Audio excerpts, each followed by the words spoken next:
Have you ever loved someone who felt just out of reach, like emotionally? They were always a step ahead or a step behind, but never truly beside you? Have you ever poured your heart out, only to be met with silence or a nod that didn't feel quite real? It's not that they don't care. It's that they've built an invisible wall so high, even they can't always see what's on the other side. This is the reality of loving an avoidant partner. It's not loud, it's not dramatic. It's quiet, confusing, and deeply painful in ways that words can barely describe. Avoidant partners often don't run away with their feet. They retreat emotionally.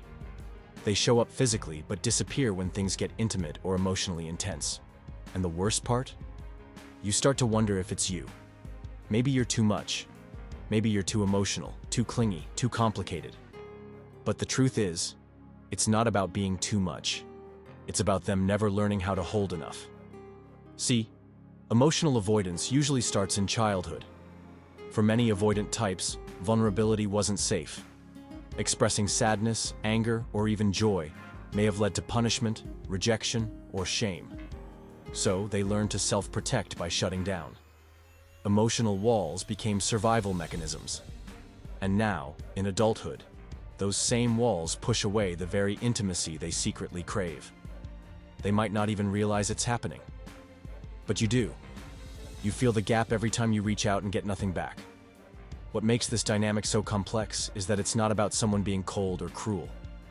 It's about someone being afraid. Afraid to be seen. Afraid to be known. Because when your emotions were used against you in the past, closeness feels like danger, not safety.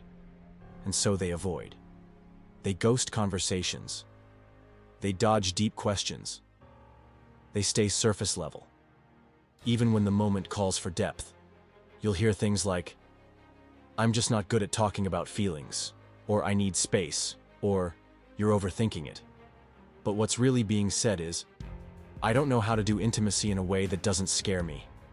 And what do you do in response? You bend, you soften your voice, you walk on eggshells, you tiptoe around your own emotions to avoid scaring them away. You start shrinking yourself to protect their comfort. And eventually, you begin to lose sight of what you actually feel, because your focus is entirely on managing them. That's not love, that's emotional labor, and it's exhausting. The cycle continues. You feel distant, so you reach out. They pull back, and you chase harder. They pull further, and you feel more insecure. The more you try to fix the distance, the more it grows. And yet, you keep hoping that if you just love them right, if you're just patient enough, they'll finally let you in. But love doesn't work like that. You can't love someone into emotional safety. They have to choose to do the inner work themselves. And until they do, they will keep pushing away the very connection they say they want. You might notice patterns. They cancel plans last minute, but with no real explanation. They downplay your feelings when you try to express yourself. They withdraw after moments of closeness. They get defensive when you ask for clarity or reassurance. And slowly, you start to feel like you're the one chasing a relationship that only exists in your own mind. That's not your fault. That's the result of loving someone who is emotionally unavailable but afraid to admit it. It's not just the silence that hurts. It's the confusion. It's the mixed signals. It's the way they say, "I love you," but then disappear for days.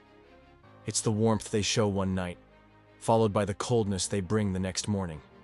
It's the inconsistency that drives you mad. Because just when you think about walking away, they pull you back in with a moment of tenderness. A flash of the connection you know exists somewhere deep inside them. And so you stay. Because you're not imagining the connection. It is there. It's just buried under years of fear and avoidance they haven't faced yet.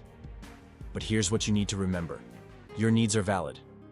Wanting communication, consistency, intimacy, those aren't unreasonable expectations. They're the foundation of a healthy relationship. And if someone makes you feel like you're too much for asking for those things, that's a reflection of their emotional limitations, not your emotional excess.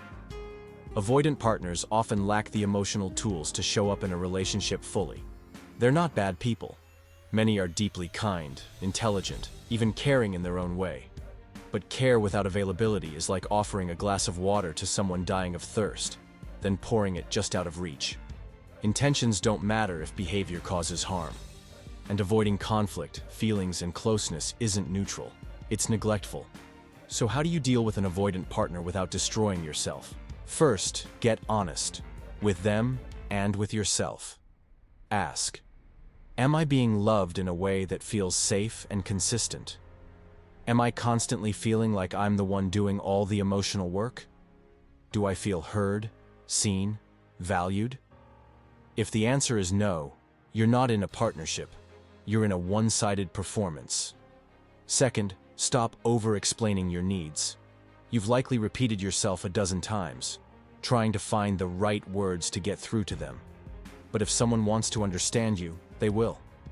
If they keep avoiding the conversation, it's not because your words are wrong, it's because they're unwilling to confront what those words might require them to change. Third, protect your energy. Detach from the need to fix them.